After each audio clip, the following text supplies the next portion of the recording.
Tell her we're coming live, but we're on Zoom. If she makes sure you want to join us here. You're live. We are live. Welcome, my friends, to the podcast. A little technical difficulty, but we are here. We're the podcast, The Millionaire of the Diamonds. My name is Maria Mariano. All I want to make sure is that you understand this as a podcast where we level up, where we work intentionally on becoming a better version of ourselves. Because remember, success is an inside job. And then as I work on me, do I give myself or intentionally get myself into a situation where I can teach somebody else? And that's the biggest key of success, right? Is learning something. Then when you read something or listen to something, taking down notes. And I don't remember what aspect we actually crystallize in our mind, but I know for me, it's when I'm teaching it that it totally increases my ability to comprehend a subject. So don't forget the conference on January 24th. We'll put you the link and we're going to dive right in right away because we're late and we're going to make sure you're going to get the information you need to get. So this subject today is about turning every moment into a teaching moment. And gosh, did I laugh yesterday. I was laughing by myself, Melanie, as I was getting the podcast ready, because as I look through my leadership lens, I saw everything in my life, how it definitely always has been a leadership moment. I wouldn't have called it that before yesterday, but that's what I'm going to call it today, right? A leadership moment. I really like that. So here's a few examples. When my kids were young, I knew something profoundly important. And that was if I wanted them to grow up into strong, grounded, principle-centered adults. This is how I was raised, with high stake in principles, values, roots, deep roots, where I come from, like this whole thing. And I wanted to make sure I was giving that back to my children. I couldn't leave it up to chance. I can't leave it to the school system, especially, sorry guys, sometimes they teach some things in school that just drives me crazy. And I wouldn't leave it to other people. So I wouldn't have said this before yesterday, but I realized I created my own quadrant 2 moments. So things like signing them up for swimming Monday through Saturday morning, where I drove them to the pool at 5 a.m. and brought them back to school or back home. That was my moment in the car that guaranteed me a 20, 30 minutes every single day, because then I had stuff in Saturday afternoon and Sunday, and the acting classes, the music classes, but that guaranteed me where I would trap them in the car. And that's exactly what my son called it one day. He goes, "You trap us in this car to tell us," he called it my preaching. He called me the preacher in the car, and that car became our leadership. Oh, well, actually, I wrote R, but more like a Maria leadership moment, right? This is where I taught what our family stood for. The fact that Muhammad is Muslim, I'm Catholic, Algeria, like this is where I taught this. This is where I taught the values, to learn to love each other for our differences and not fight for our differences. The principles, the meaning of effort, the meaning of character, the meaning of discipline. And always there was that moment when I dropped them off anywhere, but school was my favorite, where I would put down my window and say, "Hey guys," really loud, with all their peers there. I say, "Hey guys, make sure you give them a good show. God is watching you." And still today at age 30, 32, 34, they say those moments, and I'm happy because reading this segment yesterday really gave me a big aha moment. And there's another example I want to give you. Whether I'm talking to Jean-Philippe, Melanie Miller, any one of my directors, I know that before they decide to tell me something, they actually weigh it out, because they know that no matter what they're going to tell me, I'm going to turn it into, as of last night, I realized, a teaching moment. So I'll give you an example. One day, Sylvain says to me, You always tell me I don't know, and you always repeat to me, he who doesn't know and doesn't know, they don't know. And then I went into, Melanie, my teaching moment. And I remember watching Annie that was here, and Julie and Nicole saying, shh, shh, don't, because they know from that moment they've got another hour ahead of them. There's no way that somebody's going to ask me something or not get something or think they've done the best that I don't elevate it to the next level. And talking with you, Melanie, last night, I laughed even harder. So instead of going, this is nice, this is nice, this is nice, I'm always about the next victory we can have together. And honestly, Melanie, it comes from my mother. My mother was just unbelievable how she took every single opportunity and turned it into a teaching moment for me. So you know what, guys, I'm a product of a mother who was a visionary, extremely hardworking, incredible work ethic, passionate and everything. But she took every opportunity, whether we're washing dishes, whether we're cleaning the house, whether I was in the car delivering orders. It was always those speeches. And I called it all secretly in my head. There we go. Chapter 3, paragraph 4, line 3. It was the same thing. And you know what? I'm like her. I'm sure, Jean-Philippe, Melanie, just before I start talking, you know exactly where I'm going. I always repeat the same things. Anyways, so that's the basic drift of today's podcast. Are you turning every moment into a teaching moment? Remember, life is short. Do not waste time. And I said to Jean-Philippe in the mastermind this morning, I said, I'm very good when I see there's no reception and I see they want to shove down my throat things that I don't jive with. I don't watch TV. You're not going to make me believe that watching TV is relaxing. If that's what you like, I will just get up and go to the bathroom. Or back in the days, I would start pushing chairs. You understand?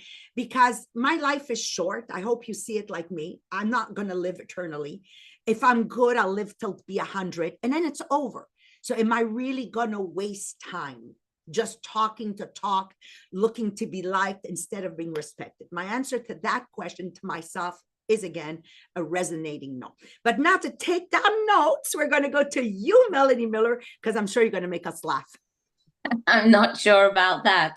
Thank you very much, Maria. So that was a great reminder that leadership doesn't always come from a title or a position. And you can do it as a mom, as a leader, or whatever.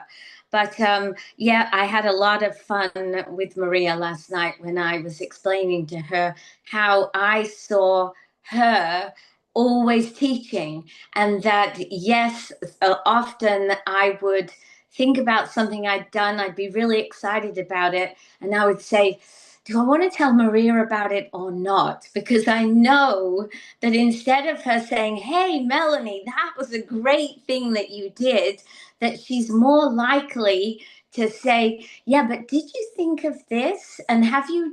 And I would sometimes come away from my conversations and say, why do I tell her anything? Because I always feel like I was getting not told off, but taught. And all I wanted was a pat on the back. But I know Maria now, and I understand that everything she does is to elevate us to the next level. Maria, do you think you could spotlight me? Can you just go into your thing? There we go. So often it's the small everyday moments, the moments that could easily slip by, that go unnoticed, and you don't take the opportunity for a teaching moment. And it's so easy to go through life doing the same things all the time, having the same arguments, the same discussions, the same compromises, but without any real sense of coherence, clarity, or unity of purpose. And that can happen anyway, as Maria said. She took advantage of home time, car time. It can happen at work. And when we lose sight of purpose, we end up living on autopilot, going through the motions instead of building meaning. In French, there's a wonderful expression which they use, which is metro boulot dodo, which literally means subway, work, sleep. It paints a picture of a repetitive cycle day in and day out. And sadly, so many people accept that as normal. They're not unhappy, but they're not alive either.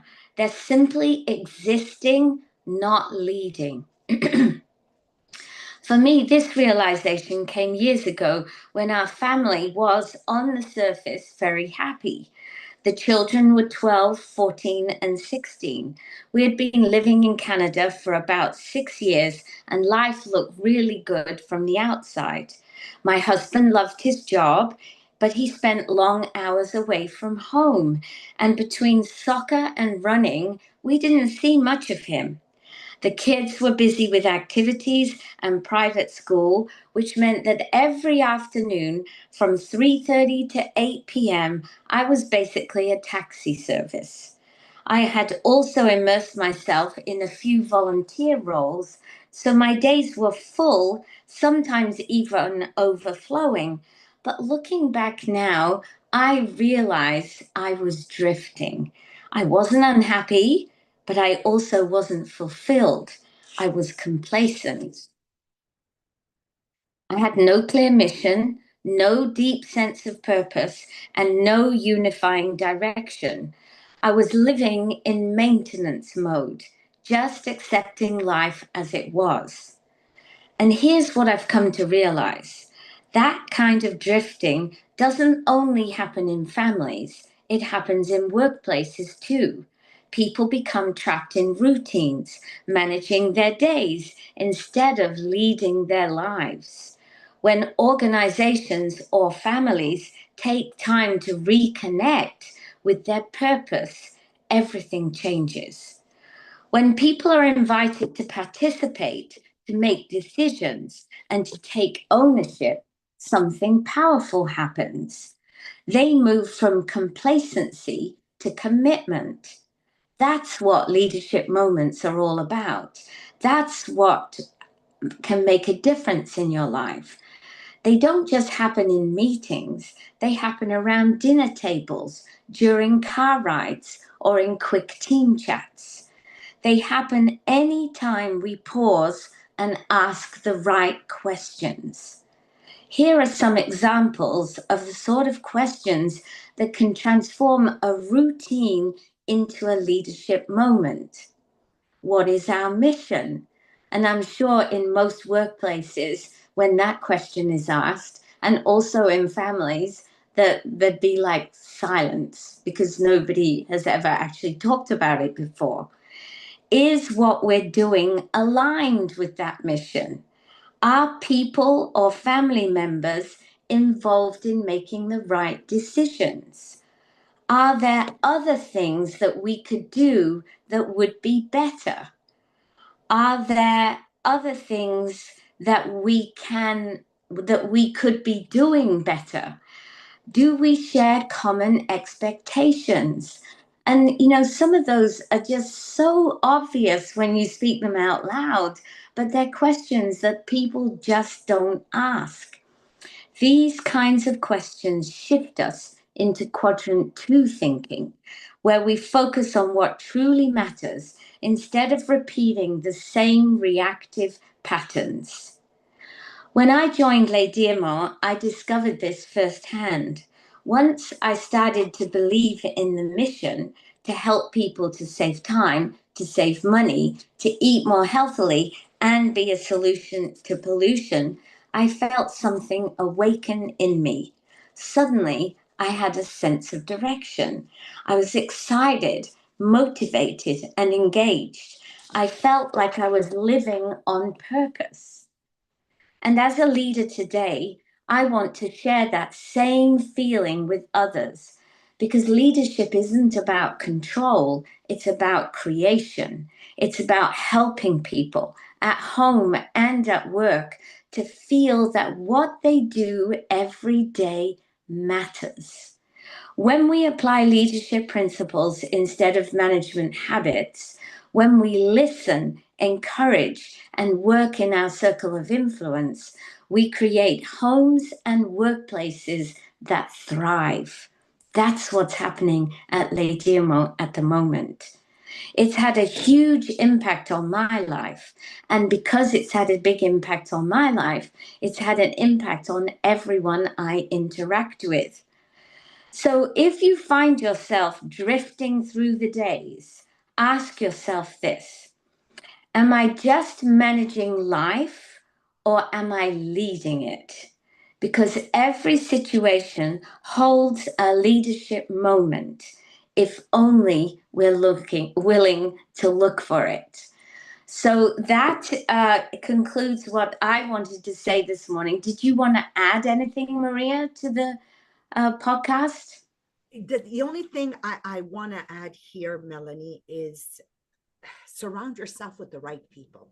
Yes. Because if you're surrounded with people that, when you want to turn it into a leadership moment, you feel resistance, and it's always like, there she goes again, or there he goes again.